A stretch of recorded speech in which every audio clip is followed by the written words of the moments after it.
Welcome to the podcast, Let the Prophets Speak. Today we continue with our study of the 23rd chapter of first book of Samuel.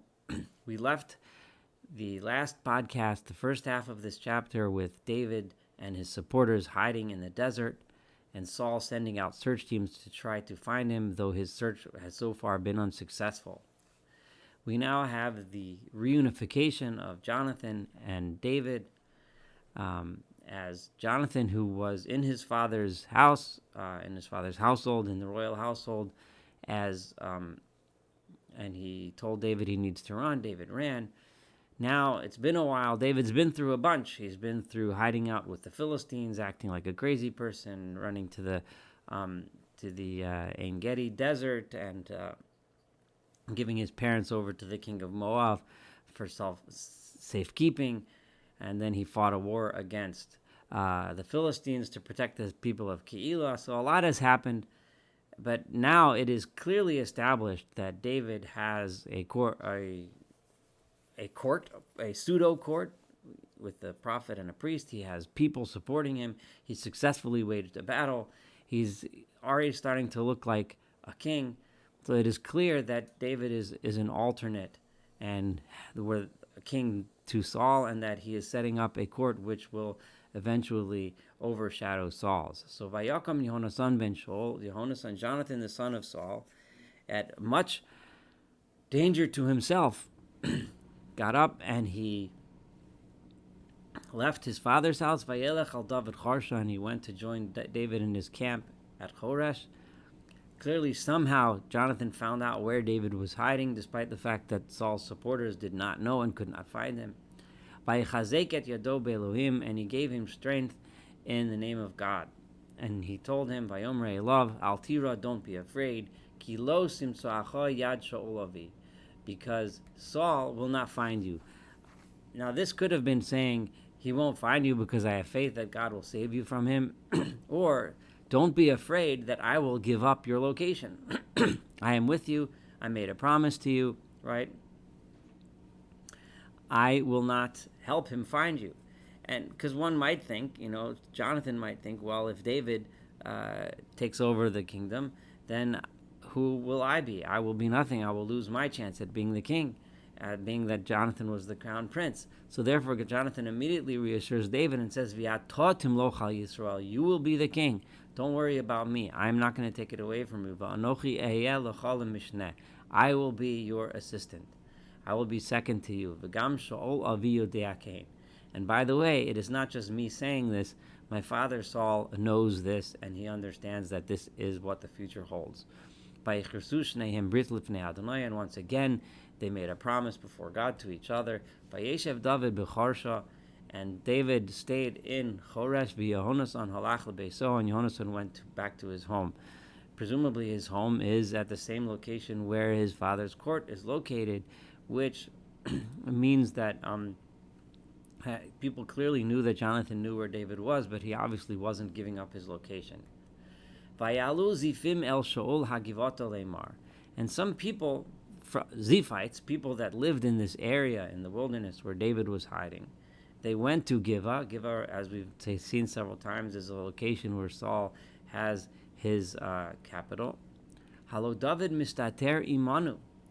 By the way, David is hiding with us, Bamitzados, in the rock hideouts in Chorsha, B'Givat HaChachila, and the place where he's standing is in the high place of Chachila, Asher Mimin HaYeshimon, which is to the right of Yeshimon.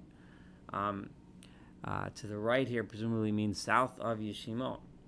V'yata, and now, L'chol avat nafshecha, however you desire Hamelach Laredet, to come down. If the king ever wants to come down, come down, V'lanu haskiro biyad Hamelach, and it will be our job to hand him over to the king. So the people of Ziph, they're looking at the situation. They know where David is hiding. They know Saul is looking for him. They figure we'll get some nice big prizes if we could. Maybe we'll get rich. We can hand over David, and it'll be good to go. So Vayomer Shaul, and Saul answered, Bruchim atem la'Adonai ki chamaltem alai. May you be blessed to God because you have shown compassion for me. Interestingly, here Saul invokes God's name, says, "You are blessed to God." Even though this is really a selfish endeavor, Saul's not doing this for God, but presumably in his mind, he's thinking, as many people often do, when we do things for selfish reasons, we convince ourselves that they are for the right reasons.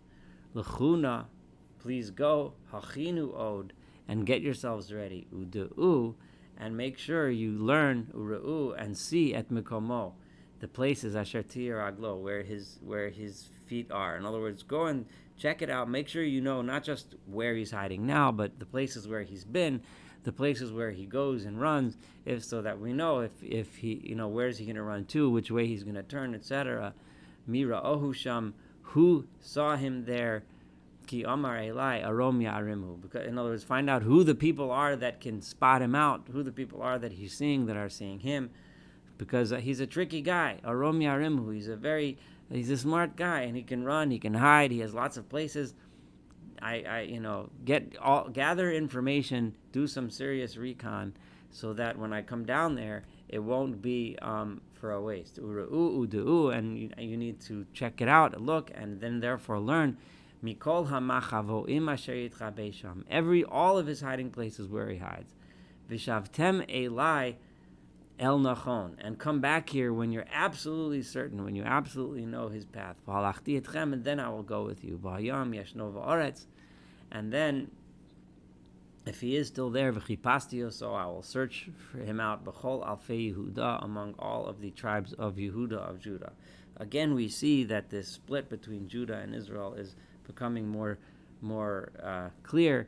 And it's clear that Shaul realizes that David has his support within the Judean tribes. So they went ahead of Saul, before Saul's party left. They went back to Ziph, v'David v'anashav b'midbar ma'on ba'arava el yamin ha'yishimon. And David, at the time, were in the Midbar, the wilderness of Ma'on, in the Arava. These are all regions, el yamin ha'yishimon, south of Yeshimon. Vayelach Shaul v'anashav l'vakesh. So Saul and his men went down to search him out. Vayagidu l'David, and of course the scouts saw that Saul was coming, and it was told to David that they're coming. Vayered hasela, and he went down to, literally this means the rock, which presumably means some region where there's lots of big rocks. Vayeshev b'midbar ma'on, and he remained in the wilderness of Ma'on. Vayishma Shaul, and then Saul, his men, heard that David, where he was hiding by this rocky place in Ma'on, Vayirdof acharei David midbar Ma'on, so he ran there to Ma'on to chase him. Vayelech Shaul mitzad ha'har mizeh, and Shaul was on this side of the mountain. V'David v'anashav mitzad ha'har mizeh were on the other side of the mountain. Vayehi David nechpoz lo lechas mipnei Shaul. David was hurrying to run before Saul. V'Shaul v'anashav otrim El David v'Elanashav l'tafsam, and Saul and his men were trying to go around in order to catch David. This is like where you have a big rock, and one guy reminded me of a Wile E. Coyote, constantly running around and around the rock, and then when he turns around the other way, then the roadrunner runs the other way. So they're constantly on the opposite side of the rock, going round and round after each other. And at this point, a messenger came while they're running round and round the mountain trying to catch Saul, trying to catch David, and David trying to get away. A messenger comes to Saul saying, Mahara, quick, Valecha, you need to go, ki fashtu Philistine al haaretz. The Philistines have invaded the land. You got to do your job as a king. You need to save the people. Vayashav Shaul me'erdof acharei David. So Saul stopped chasing David. Vayelech likrat Plishtim, and he went to meet the Philistines in battle. Al kain kar'u lamakom hahu. Therefore, they called that place Selah HaMachlekos, the rock which is the separating rock, the rock which was in between them. Machlekos can also mean to be a slippery rock. Lachlik also means to slip. So it's probably not coincidental that it chose this term, Selah HaMachlokes, because it's also where David managed to slip away from Saul. The It's interesting, of course, that the message is clear to Saul in this case. You have more important things to do. If you're really the king, you would stop wasting your time chasing a non-threat, and you would start spending your time protecting the people against the Philistines, which is your job, which is why you were hired in the first place. This concludes chapter 23. Thank you so much for studying chapter 23 together. Looking forward to continuing the story as we study chapter 24, and the chase of Saul against David continues.